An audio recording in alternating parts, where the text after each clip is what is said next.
Hello, lovelies. Welcome to Nut Free Formula. My name's Freedom. Thank you for joining me. Today I have Val with me from Toxic Free, and we have a special guest on. We're actually very excited about today's guest. We are bringing David Demars' mother, Shawn Whitman, is joining us. So without any further ado, I'm just going to jump straight in and invite Shawn to join us. Hi, Shawn. Hi. Shawn is joining us from the US. So currently we have myself in Australia, Val in the UK, and Shawn in the US. So we do have some slight delays occasionally in the conversation. Anyhow, let us proceed. Thank you, Shawn, for joining us. I suppose the first question, we want to just quickly just get this on record, that Val and I did not contact you, that you actually contacted us. So that's the first thing we would like to ask you is, what actually made you decide to reach out to us? Well, I had looked at his videos, and there was all these sites kept popping up about him, negative sites. And I saw a lady who looked totally distraught. It just tore at my heart. She was talking about what he had done to her. And I just felt for her because I remember all the horrible things that he said about his clients and the horrible things that he said to me and to my daughter. And I decided that I was going to reach out to y'all because he has got something has to be done about this, his behavior. We really do 100% appreciate you reaching out, because I mean, Val and I, when we saw your first email, we were kind of over the moon, to be honest, because you are kind of, I suppose, the missing link in this situation. You have such insight that no one else on the entire planet has into David Demars. And obviously, as you know, Val has been trying to show people who David Demars is for quite a while now.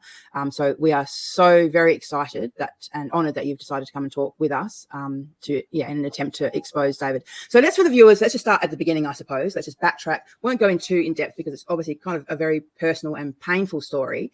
But you are David's biological mother, and you were pregnant at 15. Is that correct? Yes. I was pregnant at 15. I was 14. I turned 15 about a month before he was born. And all my life, I've wondered about him, where he was, how he was doing. And it really tugged at my heartstrings a lot because I did hold David when he was born at the hospital. And it was so hard to give him up. I could imagine that would have been very traumatic, especially at such a young age. Adoption is hard for anyone, but such a young age, it's very hard. So over the years, you had no contact with David. You didn't know where David was or anything about David? I had no contact with him at all. I had tried to find him. He was adopted through Catholic Charities, and I did try to contact them. And there was a site out there for adoptive kids that I registered on. And all these years, I held on to the little blue armband from his birth. And I had it all these years. And then he reached out to me on Ancestry. That's how we connected. So David reached out to you. How did it go? To explain that little scenario. Well, a year before I did my DNA on Ancestry. So it was about 2.5 years ago, 3.5 maybe now, that he reached out and he told me that he was my biological son because it showed on Ancestry that it's a mother-son relationship.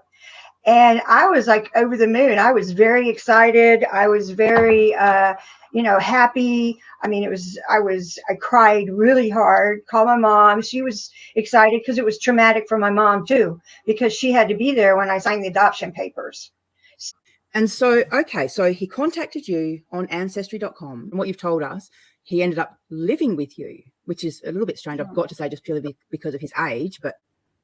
Well, he contacted me, and we just started, we Skyped, talked on the phone all the time. We text and, for almost 2 years. And then he was having a really hard time because he left Vegas during the pandemic, but he went to Florida, and he was really having a hard time in Florida because it was expensive. He couldn't find a place to live that was, decent.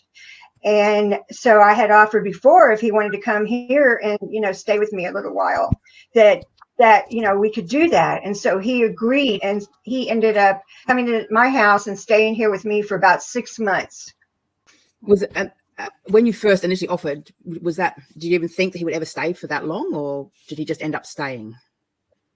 I didn't think he would stay that long, but I was trying to give him a chance to save money, kind of get his life together a little bit and, do some things like that that would benefit him. And it did not turn out like that. It actually turned into a very big disaster. And so I asked him to leave after 6 months. I never, ever thought he would stay that long. Just quickly, Shawn, was there red flags? So when you're on the phone and Skyping, was there any did you have any red flags at all prior to him moving in? I probably did, but at the time in the situation with, finding him after all those years, I kind of ignored him, I think, because I know the things that he was saying about his clients should have been a red flag to me for sure, because that was really disturbing. I mean, I was really almost in shock at some of the things I saw and how he was talking about his clients.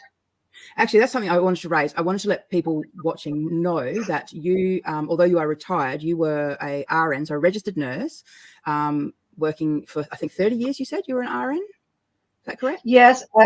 I graduated my RN, and I'm from Houston originally, so I went to, which is where David was born. And I worked at the Methodist downtown, 15 years in the ICU doing heart transplants, lung transplants, all kinds of, cardiac surgery, everything. I did that for 30 years, traveled all over the country. I've worked in at least 8 states at really high acuity positions. That I also worked in management for 5 years at the hospital too. I had a management position of assistant. And the reason that I raised that is just because I wanted to clarify that you are an educated person. You managed to do some really good things, considering the the disadvantage that you started off with, obviously having to give up a child at such a young age. But you've managed to turn it around, and you're a successful woman in your own right. One thing I wanted to say about Val is I really kind of felt like I knew who she was, because David had said so many things about her, and his response when he would talk about her, so visceral. I mean, he hated her. He told me that he would have her killed. And I said, David, you really don't mean that. You wouldn't really do that. And he said, yes, I would. He said he hated her that much. He wanted to destroy her. He wanted me to put up fake emails so that I could discredit her on her salon website and act like I was a client and she, messed my hair up or something. And then he wanted me to go on her website for YouTube and make negative comments and accuse her of things for him. I mean, he would not let it go. Did he actually call Val? How did he explain Val to you? Did he call her a stalker, or what was the story that he even told you? Do you recall?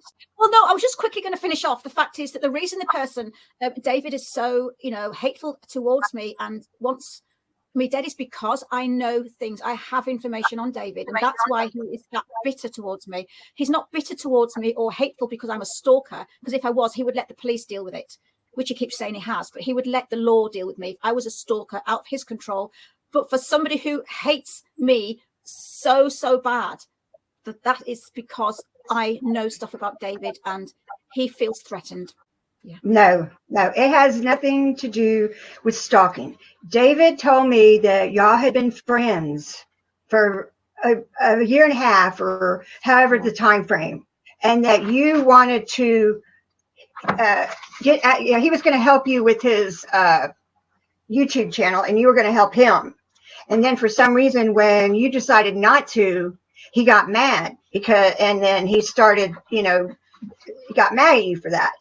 Well, he told me that you got mad at him, but that's not true, because he had told me that he got mad at you because you were rejecting him. It's not about the stalking. David cannot stand to be rejected. When we discuss how he talks about his clients, that is the same thing that he has done to clients that he has.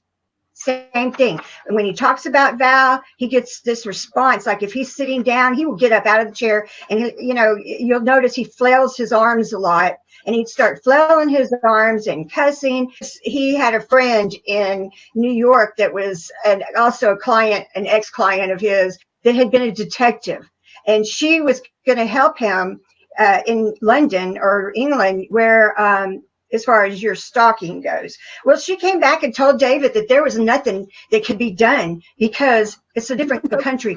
And you cannot, the police, they never were called. And he's used that on me. He's used that so many times. Call the police. No, David, the police are not going to do anything about that. That's fake.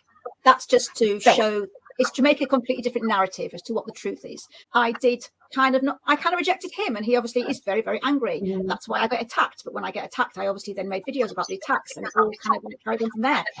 And for 5 years, I've been called a stalker, and I have never once stalked David. The only thing I've ever done is made videos about his abuse. And that's why he hates me so much, because I stand up for myself against him.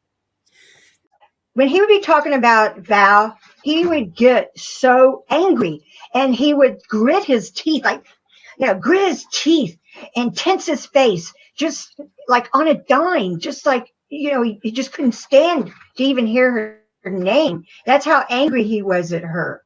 Then he said that he was not going to stop until she was gone. He said that he was going to stalk her, that he would do anything that he had to, because until she was completely off the air, and that her business was shut down. I mean, come on. How can you do that to somebody? Really? I mean, honestly, that's what he would say and do. He'd get mad. He'd totally get mad. Kim Wilson said that he paid for thumbs down on Val's videos.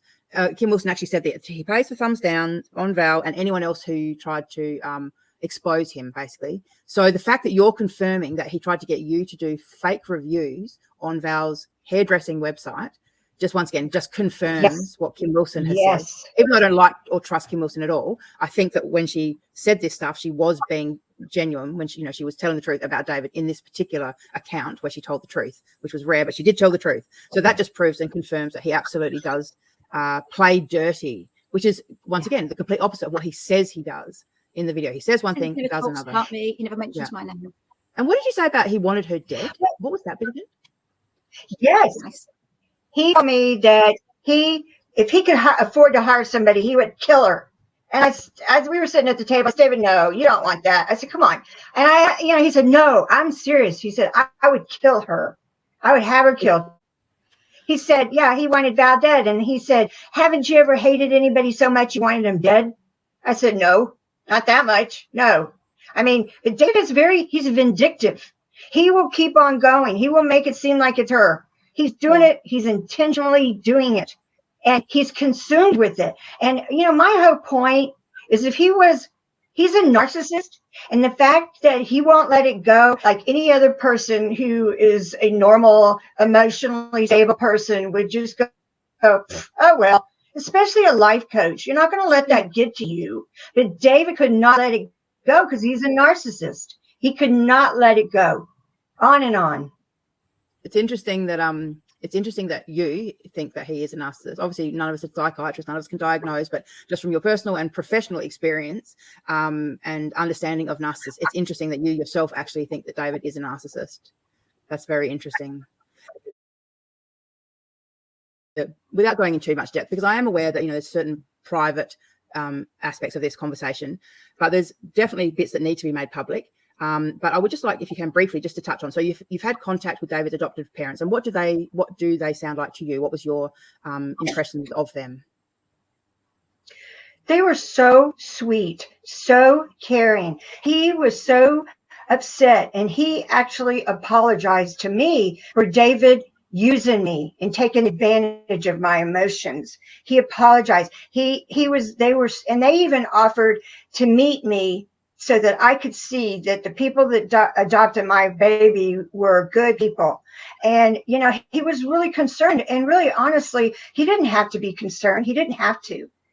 but he was very concerned. And he told me too that David did the same thing to his adoptive mother when she died. He used her also for money. He was, I think, 17, not too sure on the year, but he didn't want to follow the rules in his parents' house. So he went to live with his mom, who had some physical problems, emotional problems, and he could do what he wanted.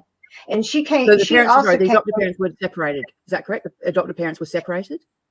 Yes, I'm sorry. His adoptive parents separated, divorced, and he was remarried to another woman that he's still married with today, that he had 3 children, 3 girls with. And so he was the one that I was talking, because his adoptive mother is deceased. Okay. And so at 17, David went to live with his adopted mother because the rules were a lot more relaxed there. Right. He didn't go to school and did whatever he wanted. So I really didn't understand how his life was so hard. Well, victim. Yeah, he's a professional victim. There's just no doubt about that. He loves playing the victim card. And I think it's, in part, he's got issues, but it's also in part, part of his disorder. The man's very disordered, and he uses that victim card to make sure that no one can attack him because, he's such a victim. Yeah. And so David took advantage of the situation financially, you were saying. Yes, he took advantage of it. And then when she died, he got a large sum of money. And his dad said he blew that within a few years and was coming back to him, trying to borrow money from him after not speaking to him for years. And his dad told him, no, I'm not going to do that. I will help you make money, but I'm not giving you money. David always puts on this kind of facade, and we know it's a facade, but he puts on a facade of being a professional businessman who's running, this coaching service. It sounds like it's just a facade and an illusion. And that the reality is that he's quite broke, that he doesn't have anything really. Does David have any contact with any of his family that you know of? No, he has not been in contact for 20 years with probably 6 with his brother. Nobody else. No, David has no contact with any of his family. Right before we talked, he had just cut off contact with his brother, but his other family members, it's been like 20 years.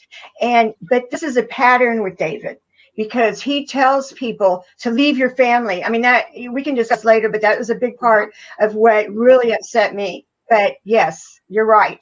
He has no friends. And David, he has no house. He has no car. He has no bank accounts. He is dead broke. He lives check to check, and he blows money. I was trying to encourage him to save. He would not. You just mentioned that he hasn't spoken to his family for 20 odd years, although yes, recently he just sort of fell out with his brother. But I want to kind of bring up as well the fact that David's accused me of emailing his family and upsetting his family and stalking his family.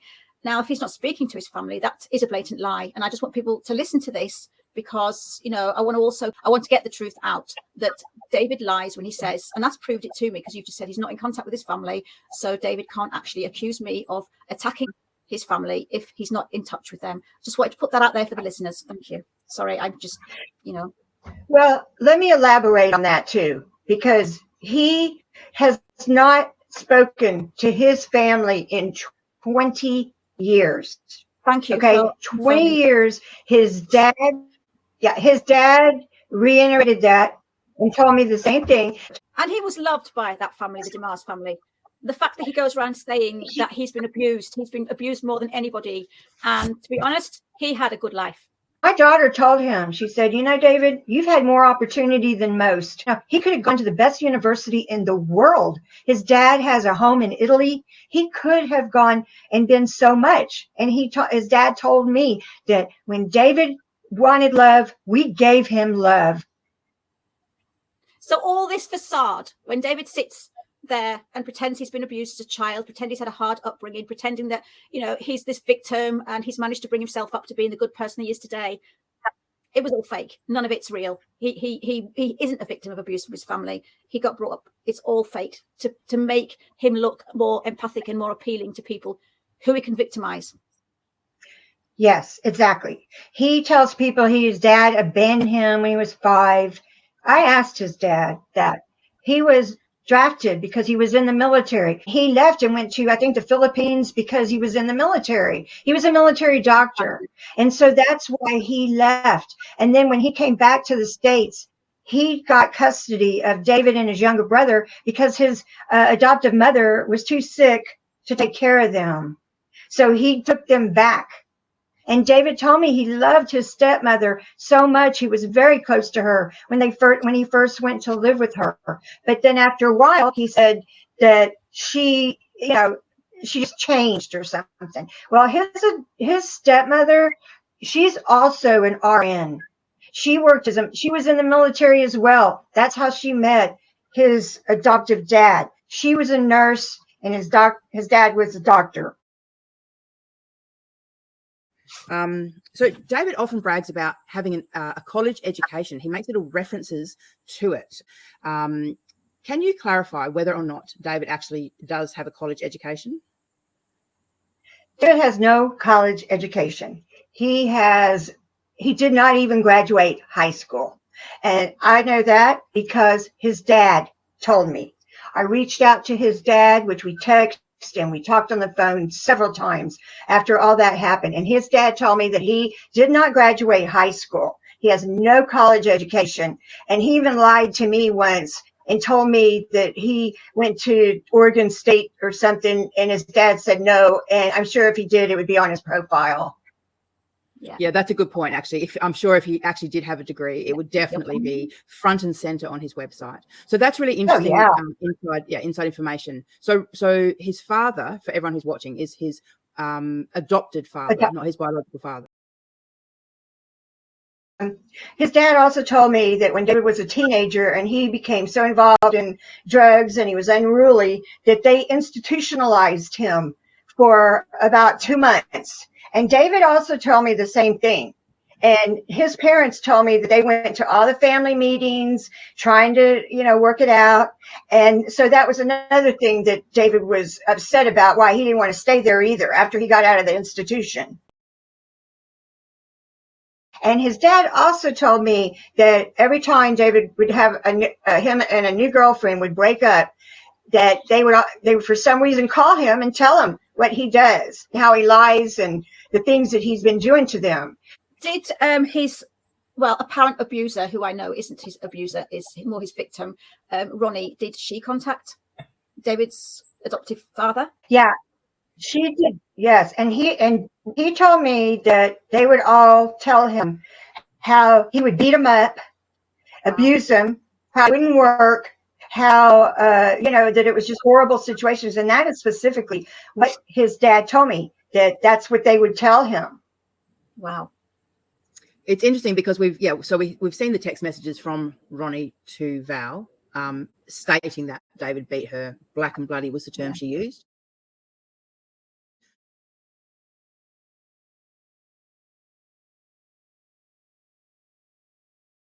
Yeah. So it's interesting, and with most abusers, it's not an isolated incident. So it's interesting to hear that there were other women that have tried to speak up about David and his violence and abuse. He sounds like a very disturbed man. I was about to say young man. He's not a young man.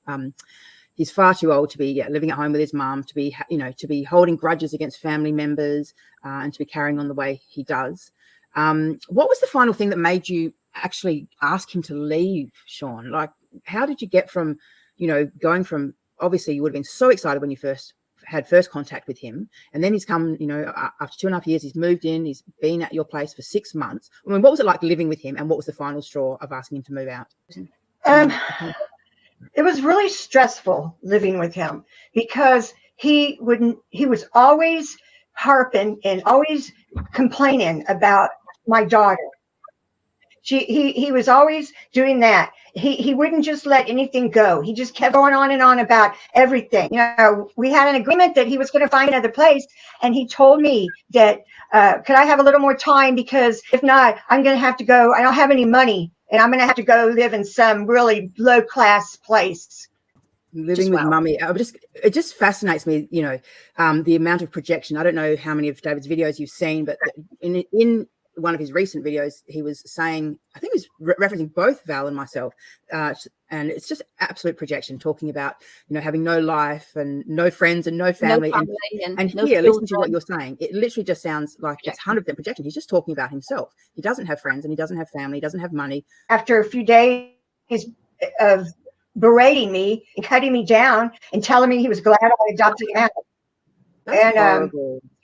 To prove who Shawn is, because there is going to be rumors going around that we've paid an actress, that this people like David will, because they don't want the truth to come out, they will manipulate, lie and twist and change so much. So we've got a few photographs of the ancestry text that he actually first sent to you. We've got some pictures that we want to prove that David did come and stay with you. We've got some pictures to put up, and we've also got the texts to Carly. Now Carly's his sister, obviously, you know, but again, we'll get into that. There's David in your garden. Just to prove that these photos, because when you first emailed me, Shawn, I did say, listen, have you got proof of who you are? I hope you don't mind me asking that. And you said yes. And you sent these photographs just to prove that you were David's biological I mean, also, Val, Shawn is literally sitting in one of David's studios, one of his offices. It's the same office, because that was he did a video from where you're seated. David. So what's he doing just quickly here? You look like you fed him well. That's one thing. He looks like he's well looked after. Tell you, he can eat. He eats a lot. I mean, he told me he did before he came. In that picture, he's in my backyard with him at my place in Colorado. YouTube he's holding a pipe. And have anything against pot smoking, but to somebody to do that, you know, from the minute he got up, he told me first thing he does is smoke pot. And I mean, he was going through it too. It's really interesting. I wanted to ask you about drugs because I myself am a former drug user, and I'm quite public about that. So I can see, well, for me, I pick up on when people are under the influence. And David always seems to be in a state of either intoxication or coming down, so the after effects of drugs. So it's interesting. So you say, so in this photo here, he's literally holding a pipe. He looks very high on marijuana. Do you know if he takes other drugs other than marijuana or just marijuana? Is that his bong? They're basically both, used to smoke marijuana. Apparently this is his hand. I think just marijuana. He's got a drinking problem too, and he drinks Corona beer and vodka, and a bottle of Jägermeister.